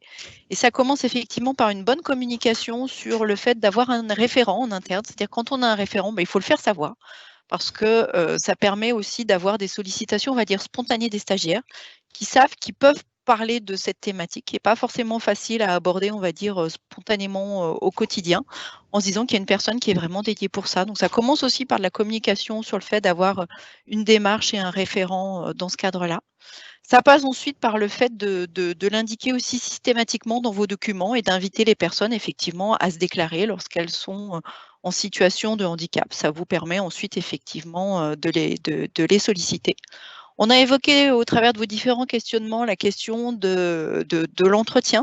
Donc effectivement, important de pouvoir recevoir ces différentes personnes, de pouvoir faire le point avec elles sur leurs besoins, parce que c'est ce qui était largement dit et repris dans la vidéo par Coralie, en se disant que c'est quand même les personnes, les stagiaires qui sont les premières personnes qui pourront vous donner des indications, des points de vigilance sur ce qui leur est difficile et les besoins un peu spécifiques qu'elles pourraient avoir besoin en cours de formation. Et puis c'est ensuite effectivement pouvoir se doter des différents réseaux d'acteurs qui peuvent intervenir et mobiliser des expertises, intervenir ou pouvoir mobiliser des aides directes pour la mise en place de plans d'adaptation, d'adaptation pédagogique en tant que telle. On a vu dans le cadre de la vidéo qu'elles pouvaient être de différents ordres. Elles peuvent être effectivement purement pédagogiques. Ça a été évoqué tout à l'heure autour du handicap psychique. Parfois, ce n'est pas vraiment le pédagogique qui va poser souci, mais ça sera peut-être plus l'organisationnel ou le matériel. Dans ce cadre-là, il faut avoir vraiment une approche globale de l'ensemble de la formation sur ces différents éléments et de voir dans quelle mesure on peut trouver effectivement les solutions les plus pertinentes auprès de la personne, qui parfois relèvent simplement du bon sens, ne nécessitent pas forcément de grands moyens, mais permettent effectivement de faciliter l'accueil des personnes au quotidien. Et ensuite, on aura évidemment tout ce qui relève du suivi et du lien, le cas échéant, lorsque ces formations sont en lien avec l'entreprise, tout le lien avec l'entreprise, parce qu'il ne faut pas, c'est un point important aussi à ne pas oublier, la formation, elle se poursuit aussi dans certaines situations. On a évoqué l'alternance dans le cadre de la vidéo, aussi en entreprise, et d'où l'importance en entreprise d'avoir un accompagnement spécifique. Coralie souhaitait compléter mon propos. Oui, merci Séverine pour ce point. Et en effet, ça me fait rebondir à une question que j'ai vue passer, c'est ça peut être gênant de discuter du handicap avec la personne. En tant que référent handicap du centre de formation, ça peut être gênant pour vous au début, mais sachez que ça ne le sera plus. C'est-à-dire que y a deux choses. Ça peut être gênant pour la personne qui en parle, comme ça peut être gênant pour la personne qui est référent handicap dans l'organisme de formation. Sachez qu'au fur et à mesure que vous aurez des situations de personnes en situation de handicap, vous serez de plus en plus habitué en fait à ce public-là. Vous aurez un peu connaissance, un peu des types de besoins. C'est souvent, il ne faut pas se mentir, les besoins reviennent. Les besoins classiques reviennent, hein, ceux qu'on a présentés reviennent quand même souvent. Donc rassurez-vous, même si c'est un petit peu gênant et la posture, vous avez besoin au début de un peu, vous ne savez pas trop comment vous comporter, sachez qu'avec les formations, mais aussi avec l'expérience, vous serez de plus en plus à l'aise avec ce sujet-là. Et puis la personne en face de vous le sera d'autant plus. C'est-à-dire que plus vous êtes à l'aise, on va dire, hein, sans dépasser les limites, mais plus vous êtes à l'aise, ou en tout cas en confiance avec ce sujet-là, plus la personne en face de vous le sera. Voilà, rassurez-vous sur ce point-là. J'avais un autre point aussi à aborder, c'est que la question, et là je demanderai à Gaëlle du coup de compléter, ou de Nadia peut-être de compléter ma réponse. Mais la grande question, c'est il y a beaucoup de personnes qui sont en situation de handicap et qui n'ont pas forcément de RQTH pour bénéficier d'adaptations pédagogiques. En l'occurrence, nous, dans le cadre des adaptations pédagogiques pour les apprentis, les documents qui nous permettent de rentrer dans la démarche d'aménagement sont la RQTH, hein, la reconnaissance en qualité de travailleur handicapé, déjà, mais aussi, on va dire, le public qui fait office de l'obligation d'embauche de travailleurs handicapés, l'OETH, ou par exemple aussi une personne qui va déposer une demande de RQTH auprès de la MDPH, dès lors qu'elle rentre dans cette démarche-là, permettra de commencer les accompagnements et de pouvoir bénéficier d'adaptations pédagogiques. Et si au fur et à mesure de la formation, elle obtient un refus, du coup, les adaptations devront se terminer. Et si elle obtient un accord, ça pourra se poursuivre. Donc là, je pense que c'est important de repréciser ça, c'est-à-dire quels sont les documents obligatoires à avoir pour une personne qui est en situation de handicap sans RQTH. Vous pouvez aussi amener la personne à se questionner sur renseignez-vous auprès de votre MDPH sur les possibilités pour vous de déposer un dossier de reconnaissance handicap qui vous permettra de bénéficier d'aménagements pédagogiques dans votre formation. Donc ça vaut le coup de donner les contacts de la MDPH du département aux clients, aux bénéficiaires que vous avez face à vous, et après qui contacte lui-même la MDPH et évalue s'il souhaite aller plus loin dans la démarche. Voilà. Très bien. Donc pour compléter ton propos, Coralie, en effet, ce qui est important pour les personnes, alors on parle de mettre en place des adaptations pédagogiques, mais il faut que la personne soit volontaire et qu'elle soit d'accord. On ne met pas des adaptations pédagogiques parce qu'on pense qu'elle a besoin de telle ou telle chose, parce que sinon ça ne fonctionnera pas. Il ne faut pas oublier que l'objectif, c'est d'amener la personne à obtenir son diplôme ou sa qualification, donc il faut vraiment qu'elle soit pleinement d'accord. Ensuite, en termes de titre, effectivement, on demande un titre de bénéficiaire. Hein, vous avez la liste des bénéficiaires que vous pouvez retrouver sur notre site internet où vous pouvez retrouver pension d'invalidité, RQTH et autres. On accepte aussi également l'accusé-réception de la MDPH, mentionnant que le dossier a été reçu complet. Voilà. Et pour les apprentis, peut-être préciser que sur la première année, comme en général c'est un public jeune, ils n'ont pas de RQTH sur la première année. Donc en Auvergne-Rhône-Alpes, on accepte les orientations CESAD, ULIS, SECPA. Mais ça, du coup, ce sera à voir avec le référent handicap de la Chambre des métiers de votre département lors du montage du dossier. Très bien, merci pour toutes ces informations qui sont vraiment riches. Coralie souhaitait compléter. Merci. J'ai en effet cette précision de la précision de la précision de la précision, parce que c'est vrai que le sujet est très vaste et voilà, on aura l'occasion d'aborder un maximum de questions, en tout cas on l'espère. Il y a vraiment une question qui revient sur les 10, les troubles 10, qui sont de plus en plus nombreux. C'est Pascal qui pose cette question et qui ne sont pas du tout dans une démarche de RQTH. Il y a aussi la question que certains 10 et certains départements ne proposent pas de RQTH pour ce public-là. Il faut savoir que quand on fait une demande de RQTH,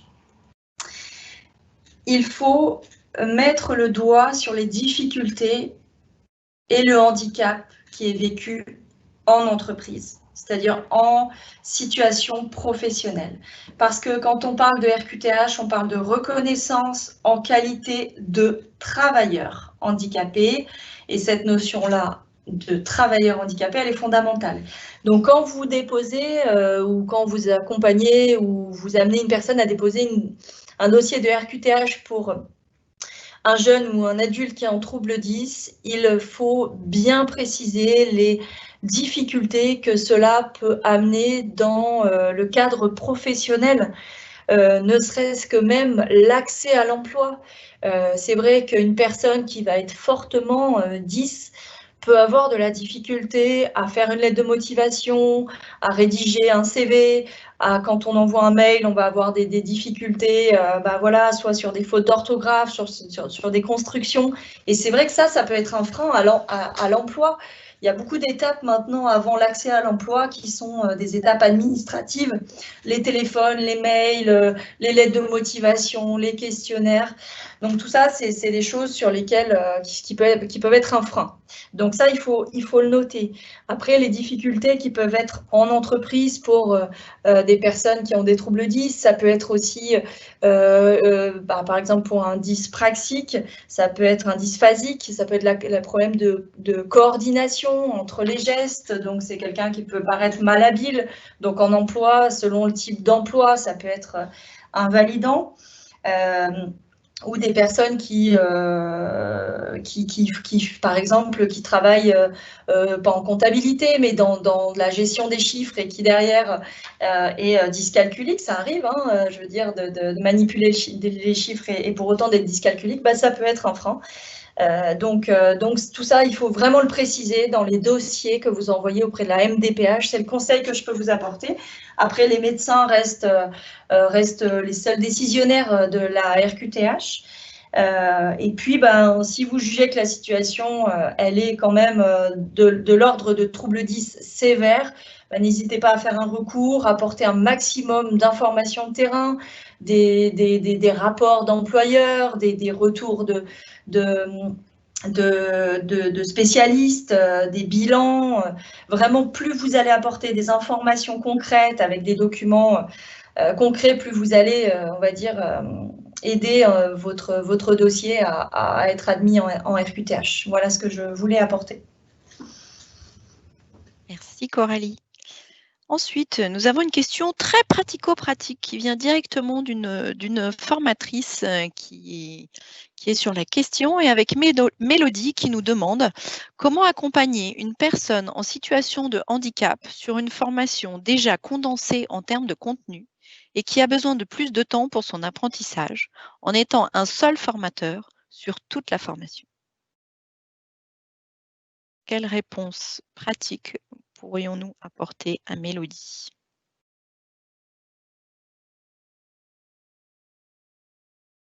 Oui, Coralie.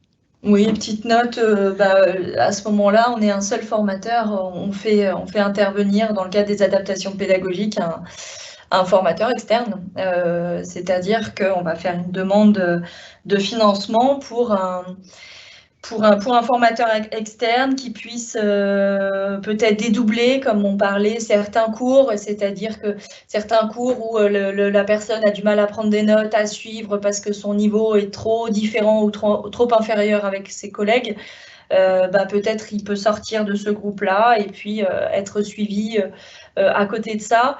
Donc là, voilà, quand on a débuté la mise en place des adaptations pédagogiques, il y a de nombreuses années là, à la Chambre de métier, il a fallu nous tisser en fait un réseau d'intervenants qui se positionnent dans l'idée d'accompagner ce public en situation de handicap.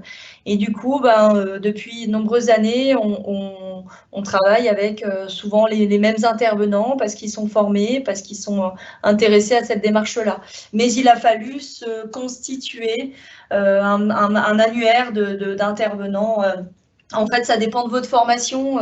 Si vous êtes dans une formation, on va dire, technique, là, il va falloir aller chercher ce type de profil-là, passer par des organismes de soutien externes, leur poser la question sur on aurait besoin d'un profil ou d'un formateur spécialisé.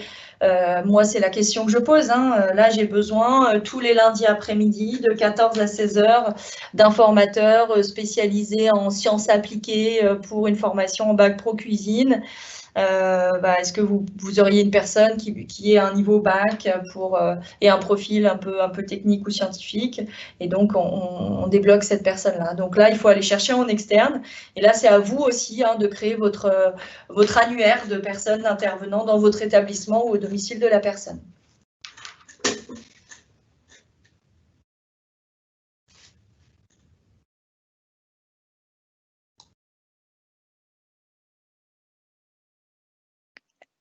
J'avais oublié de mettre mon micro.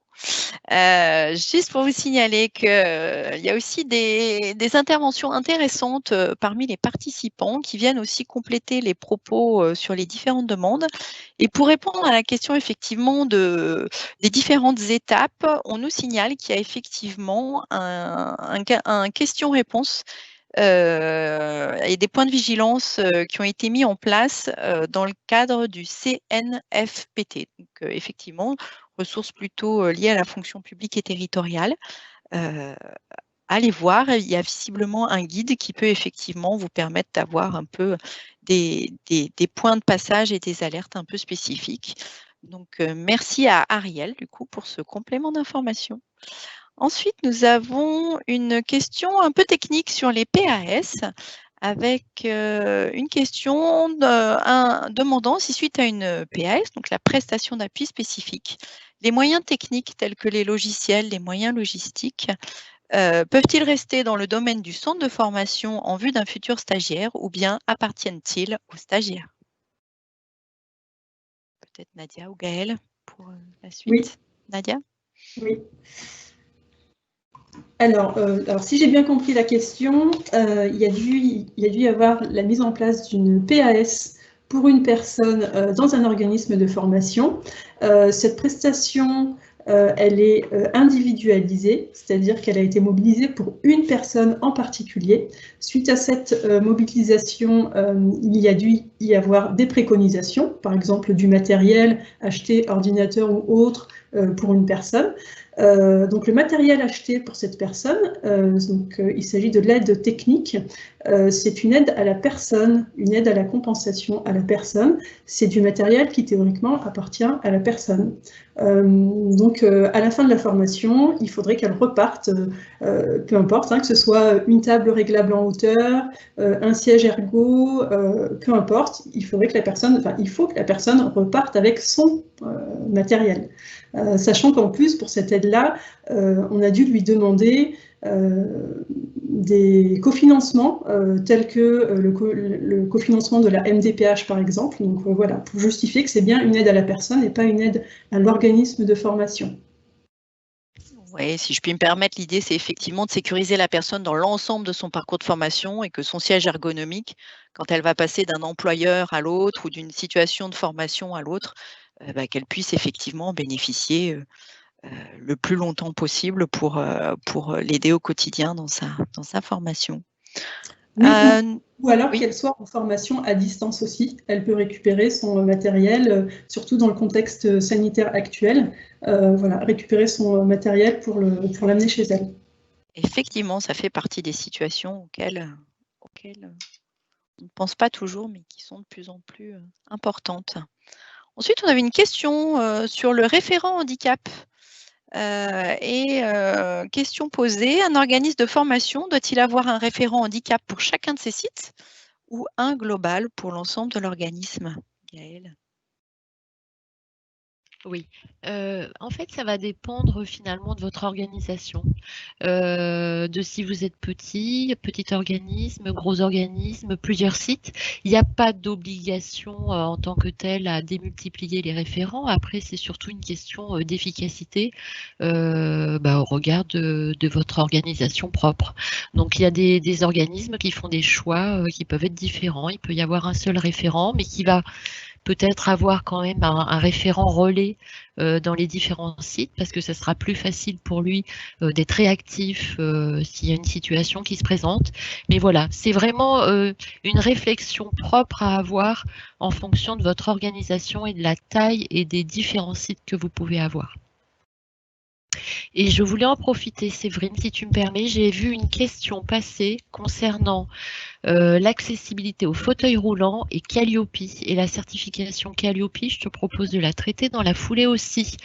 Est-ce que le fait de ne pas être accessible aux personnes en fauteuil roulant fera que je n'aurai pas la certification Calliope? Peut-être que j'ai pas suffisamment précisé tout à l'heure, c'est que Calliope, c'est plus une démarche de progrès en fait. On n'est pas sur une démarche sanction pour sanctionner une structure de formation qui n'aurait pas fait. C'est plutôt pour l'inciter à faire les choses. Et vous voyez qu'il y a quand même beaucoup d'appui en région qui existent pour vous aider à vous approprier ces questions-là. Donc non, je ne pense pas que ça soit rédhibitoire au titre de la certification Calliope. Il y aura peut-être une marge de progrès sur le sujet. Peut-être que le site que vous avez ne pourra pas être accessible et peut-être qu'il y aura justement d'autres solutions qui pourront être imaginées. Mais voilà, en tous les cas, ça ne sera pas, je pense, rédhibitoire. Très bien. Donc, rassurez-vous, c'est vraiment une démarche globale dans laquelle il faut effectivement pouvoir justifier des actions qui sont mises en place. Et vous êtes nombreux d'ailleurs à nous solliciter en nous demandant si vous recevrez ensuite un document de participation à ce webinaire. Pour être honnête, nous n'y avions pas forcément pensé, mais c'est peut-être quelque chose que nous pourrons rajouter effectivement dans l'ensemble des pièces que nous vous adresserons à l'issue de ce webinaire, une petite attestation du coup de participation à ce webinaire. Nous avons une question, alors toujours sur la question de comment aborder le handicap. C'est vrai que cette question-là, elle n'est pas évidente. On a toujours tous aussi beaucoup c'est une question qui met mal à l'aise.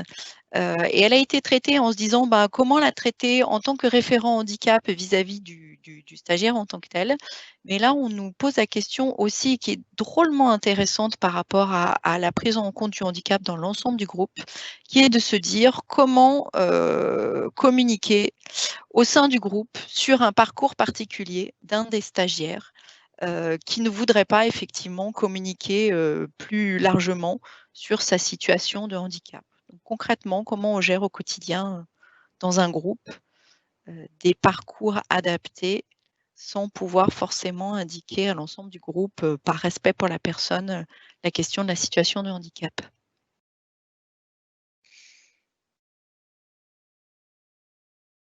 Coralie, peut-être, qui a l'habitude de gérer un peu ce genre de situation? C'est sûr que là, la réponse, elle varie selon la personne. C'est un petit peu difficile de répondre de façon globale. Je relis bien la question. Donc, ah mince, ça vient de partir.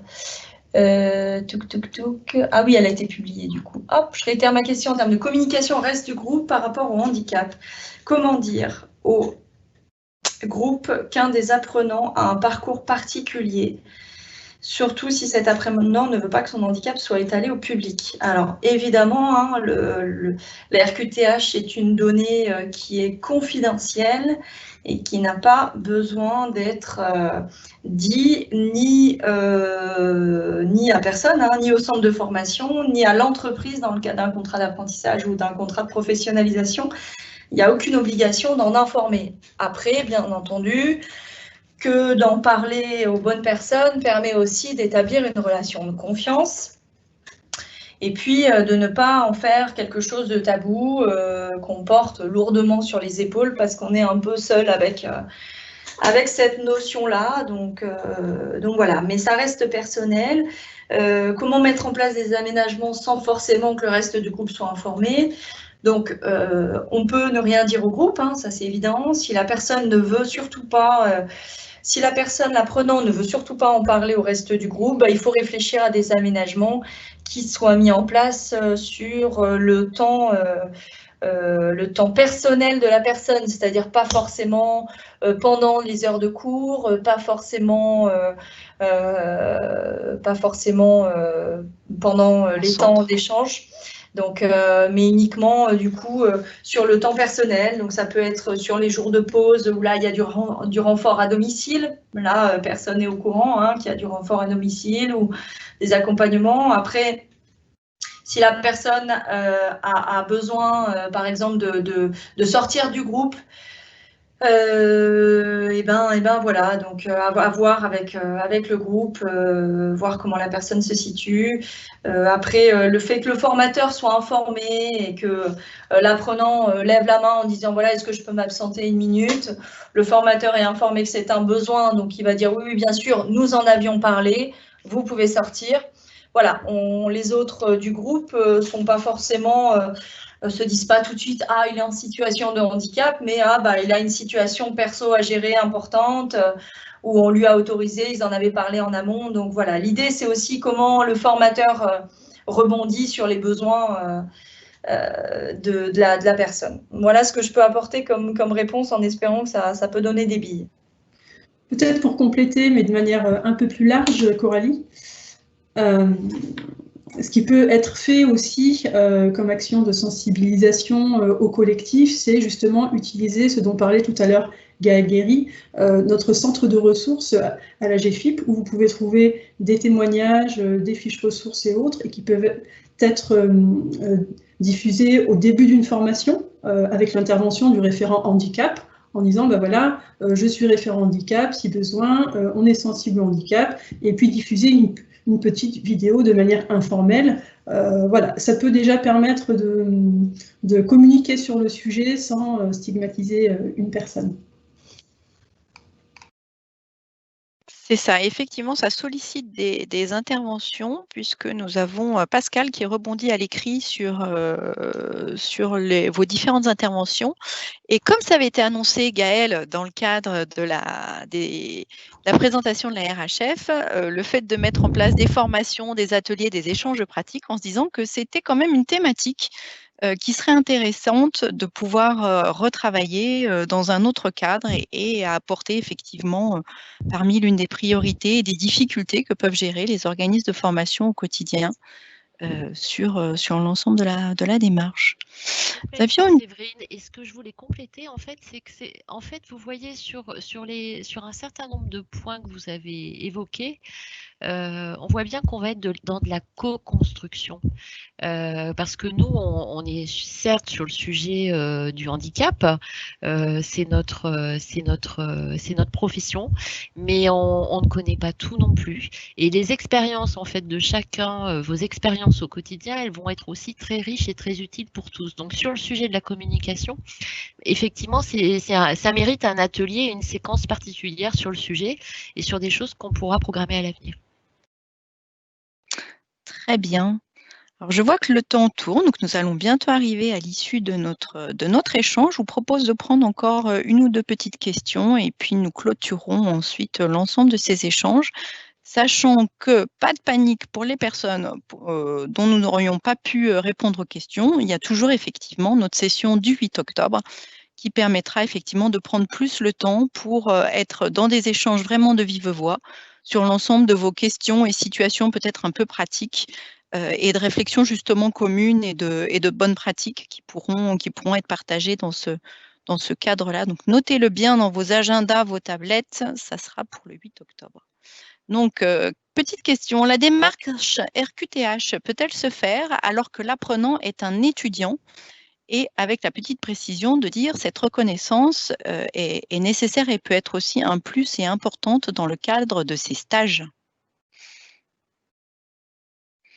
J'ai envie de rebondir du coup sur la réponse de Coralie tout à l'heure en se disant sur la question de la reconnaissance, notamment des troubles 10. De la même façon, quelle que soit la situation de la personne, c'est vraiment dans la partie sur le projet de vie du dossier de RQTH à déposer auprès, donc, alors on est dans notre charabia, hein, auprès des maisons départementales du handicap, de pouvoir effectivement bien valoriser le fait dans quelle situation justement cette reconnaissance est importante par rapport à la situation de la personne. Donc en l'occurrence, certes, il est étudiant, il n'a pas le statut de travailleur, mais on peut quand même supposer que à court terme, il sera effectivement dans le monde du travail, et de vraiment insister dans le cadre de ce paragraphe qui est vraiment important, sur le projet de vie, sur la question des stages et le fait que ça peut être effectivement un point important pour faciliter la recherche de stages pour la personne. Alors, nous avons un cri, pas un cri d'alarme, mais une situation concrète là qui nous est un peu évoquée. On a évoqué tout à l'heure le handicap psychique, et de se dire comment traiter justement une situation particulière d'une personne avec un trouble psychique. Je vous propose effectivement que ce cas vraiment concret soit repris le 8 octobre. Ce que je vous propose, moi, d'ici là, c'est effectivement de reprendre les différentes questions qui auront pu rester en suspens, de les regarder pour le 8 octobre, sachant que dans le cadre de notre démarche et de la façon dont ont été construites ces deux séquences, dans la perspective du 8 octobre, vous allez recevoir à l'issue de ce webinaire un mail. Nous vous invitons vraiment à renseigner le questionnaire de satisfaction de façon à pouvoir effectivement nous mesurer un petit peu la façon dont vous avez vécu ce temps d'échange, mais aussi de récupérer vos coordonnées, pas folle la guêpe, pour pouvoir vous adresser ensuite votre attestation de participation au webinaire. Et effectivement, on la rajoutera bien à l'ensemble, mais signalez-vous bien à l'issue comme ayant participé pour pouvoir justement recevoir l'attestation de participation. Donc nous arrivons maintenant au terme de ce premier webinaire. Je voulais quand même remercier très chaleureusement moi Gaëlle Guéry, Nadia Brochot de la GFIP qui se sont prêtés à l'exercice dans le cadre de nos partenariats, à Coralie Burgère de la Chambre de métiers de l'Isère qui effectivement nous a apporté ses lumières, à Elina Vacchiolelli qui a assuré effectivement toute la technique et la communication sur cet événement. Je voulais vous remercier tous pour votre participation qui a été nombreuse et qui vient vraiment témoigner de l'intérêt qui est porté au sujet de la compensation du handicap en formation, qui plus est, dont le phare est renforcé actuellement avec toutes les démarches de certification qualité Calliope que nous avons pu évoquer aujourd'hui, mais que nous continuerons à évoquer donc, le 8 octobre. Nous espérons qu'au travers de ce temps, nous aurons pu vous avoir apporté un certain nombre d'informations, différentes ressources pour vous aider vraiment au quotidien dans votre mission. Vous rappelez la session du 8 octobre, donc qui sera différente puisque ce seront vraiment des échanges de vive voix avec l'ensemble de vos cas pratiques, cas concrets et situations au quotidien. Vous indiquez que, comme vous nous l'avez demandé, vous recevrez bien l'ensemble des éléments, le replay du webinaire, le flyer de la RHF, différentes coordonnées de référents, des différents documents ressources sur des typologies de handicap et avec effectivement des points d'alerte et des points de vigilance à avoir par rapport à ces éléments. N'oubliez pas le questionnaire de satisfaction que vous allez recevoir et qui vous permettra aussi de préparer ce temps d'échange le 8 octobre. Donc, ça sera bien à 10 h, la séance du 8 octobre, et dans laquelle vous pourrez effectivement commencer à poser toutes vos questions, à nous exposer vos différentes situations. Et on sera vraiment dans un échange plus interactif sous forme de questions et réponses directement avec vous. Voilà, j'espère que vous avez passé un bon moment avec nous et que vous en retirez plein de bonnes choses pour la suite de vos pratiques. On reste bien sûr à l'écoute de tous vos besoins. N'hésitez pas à nous en faire part et nous proposer des suites. On l'a effectivement évoqué dans le cadre de vos retours. Et nous vous disons à très bientôt. Au revoir.